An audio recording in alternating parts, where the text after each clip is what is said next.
What's up everybody, welcome back to the channel, man. So with every version of iOS, it seems like everyone kind of jailbreaks less and less, and they talk about jailbreaking less and less. But the other week we saw this huge revelation of iOS 12.4, which was still a signed version of iOS that essentially got a jailbreak, which was crazy. Apple had to push a new update, and even though there's tons of advantages with jailbreaking, there's also a lot of advantages with going to the latest and greatest iOS version, which is right now iOS 13.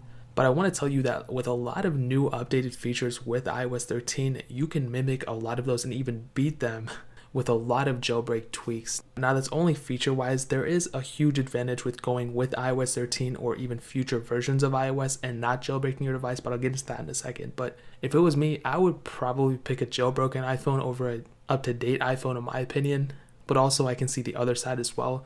But like I said, feature-wise, a lot of iOS 13 features can be replicated on a jailbroken iPhone. Now, with iOS 13, we saw that new volume HUD or HUD, whatever it's called, and a lot of people were freaking out about it. And now, I've actually been using iOS 13 since the first day it came out, and I'm kind of used to it. I totally forgot how the older ones looked until I pick up my older iOS 12 device and I mess with it. But even that can be mimicked on a jailbroken iPhone on iOS 12 with a tweak called Meteor or whatever it's called. Now, surprisingly, this is one example where I actually prefer iOS 13's volume HUD than the jailbroken one but there's so many different ones, but that can also be mimicked on a jailbroken iPhone. Now, another humongous thing with iOS 13 was dark mode. And I think if Apple had released this a version or two before, on iOS 11 or 12, it would have been a way bigger deal. But they were so behind because jailbreak tweaks were allowing us to do this since freaking 1994. With tweaks like Eclipse, with tweaks like so many other ones. I think Notifix, I think that's another one. That actually allowed us to do dark mode way before even iOS even put smart invert onto their device. So that was a humongous thing right there. So if you're on a jailbroken phone, you can mimic that huge feature that iOS 13, that was one of the first features Apple announced at their 13 keynote. And you do have that capability on a jailbroken iPhone. Now this is a little bit different because it's not like apples to apples, but one of the cool features with iOS 13 was being able to change your Wi-Fi and Bluetooth settings within the control center by just force touching it, and then you can change, connect to a different Wi-Fi or connect to a different Bluetooth. However, on a jailbroken iPhone, you can totally disable these. You can disable Wi-Fi and Bluetooth straight from the settings, which in my opinion is a better option than what Apple was presenting in this one. I wish you could just force touch into it to totally disable it. I don't mind going into settings to change the settings of whatever, but I want to be able to totally disable Wi-Fi and disable Bluetooth without having to go to settings every time. On a jailbroken iPhone with a tweak called RealCC, you are able to do that, which I love so much.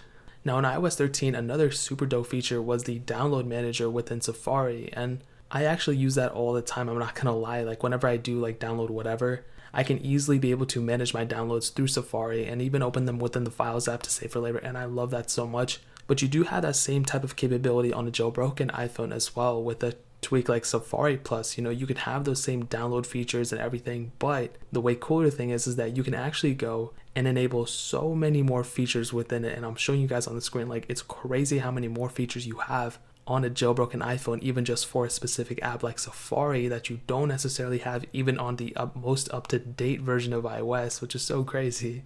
So that pretty much covers up a majority of the similar features, I guess the updated features that we have with iOS 13. Of course, there's smaller ones, whatever, but you can always get jailbreak tweaks that kind of mimic the newest and latest greatest features. But jailbreaking will always have more features than stock iOS, okay? There's just so many more features on a jailbroken iPhone, or at least the capability of getting more features than on a stock iOS device. Now here are just 3 of my favorite jailbroken tweaks. Okay, one of them, Small Siri. I literally love this tweak so much. I don't know why Apple is taking their time by not implementing this into their stock iOS. But it pretty much is just, it just pops out Siri as usual, but it's a much smaller version of Siri. It doesn't take up that whole screen, and I literally love that so much. I don't even use Siri that much, but I feel like if I had something like this, I might be, intended to use it more maybe. I don't know. I just don't feel like taking up the whole screen every time I try to do something with Siri, you know what I mean? So that's a really cool thing right there. This is probably my favorite feature of jailbreaking, and now if this was the only feature that jailbreaking allowed you to have, I would probably still end up jailbreaking it, and that is picture-in-picture. For some reason, I don't know why Apple doesn't want to do this. A lot of Android phones allow you to do this already, but watching a video while still doing other tasks, that's literally the craziest thing ever, and it is kind of a little bit of process to kind of enable that onto your iOS device. But that's one thing that I literally love so much. Picture-in-picture is one of the greatest things ever. Mac OS is enabled with it, iPad OS is enabled with it, but for some reason iOS just doesn't have it. But with a jailbreak, you are able to enable that, so that's really, really cool. One of my favorite features of a jailbroken iOS. And one of my other favorite jailbroken features is actually the ability to keep apps signed in the background so they don't get untrusted. So I'm sure you all, if you're watching this video, have downloaded something from like Tutu app or Tweakbox or whatever, and after like a week or two it ends up getting untrusted or unsigned, so then you have to go start over, download all your things again and all that. But with a tweak like rip revision, it's pretty much like a side loader built into the iPhone itself. So you sign in with your Apple ID and you type in that information, and then you're actually able to go and sign the apps yourself on your own phone, and it gives you reminders whether it's about to be unsigned or whatever, so you can sign it yourself, and you can pretty much keep signing these things on over and over again without having to go and start over. If you have an emulator, you don't have to start your game all over again. You have all your saved data, so that's a humongous thing right there. And those are some similarities, but also some huge advantages with still jailbreaking your device. However, I will say the biggest advantage of updating your iOS to even iOS 13 or iOS 14 or whatever is the security updates. Okay, jailbreaking itself isn't unsafe, and I don't want to let people think that like, oh, when you jailbreak your device, you're automatically, virus this and that. That's not the case.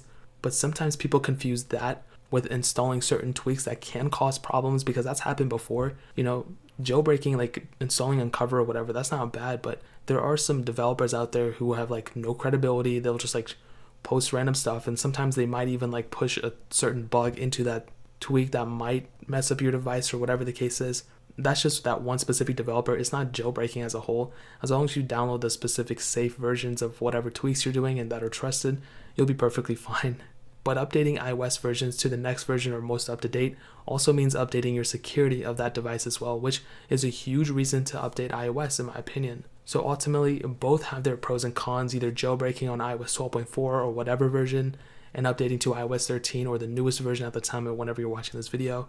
If you don't care about security or whatever, then obviously stick to iOS 12.4 jailbreak. Like, it's not really that big of a deal, and it's not that outdated either, so you'll be fine for like a while. You will get tons of enjoyment out of it, and I literally love jailbreak so much, but updating to the latest and most stable version of iOS might be a better thing to do for the most of you. I'll probably be honest. A lot of these jailbreaks are semi-untethered or whatever it's called, meaning that once you reboot your device, you'll have to go and re-jailbreak your device again. So I don't know if a lot of you guys want to do that, but that's pretty much that, man. If you have any questions or anything, leave it down in the comment section below. Hit that like button, that will mean so much, but definitely hit that subscribe button. Every single subscriber that we get really does count, so it means so much if you guys can hit that. Also, check out the other links down in the description as well. My Twitter, my Instagram, my second channel, all those things are linked down below. I'd really appreciate it if you guys could check it out. But more importantly than everything else, I love every single one of you guys. Hopefully I'll catch you guys in the next video. Peace out till then.